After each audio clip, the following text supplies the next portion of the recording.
Moving to half pigeon. Shin eases up, legs straight, forearms down.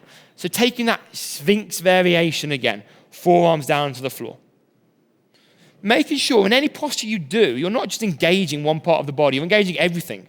So notice the foot is engaged, that left foot is still working. The back leg is pushing down. You're using the friction between your forearms and the floor to lengthen that chest forward, as if someone is taking almost a hook to your rib cage. I don't know why I'm using that analogy of a hook, but someone's hooking your rib cage and pulling you forward. That's a general movement you want. You might want to think something a little bit more pleasant than that, but if it works for you, it works for you. Opening up a little bit further, holding for 3, keeping the glutes engaged slightly. More for directional feedback than for squeezing in. Hold for 2.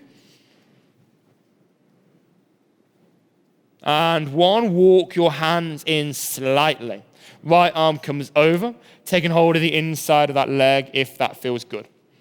Again, try and make sure this doesn't mean you lose integrity in everything else. There is no point holding the leg if it means everything is flopping all over the shop. Look behind you. So as Evie's doing here, looking as far as you can towards the back of the room, the hips staying more or less in their neutral position. So you always have, again, those 2 options. If your hips start to rotate too much, a block underneath the left glute. If you haven't got a block, a cushion, a few DVD cases, whatever works.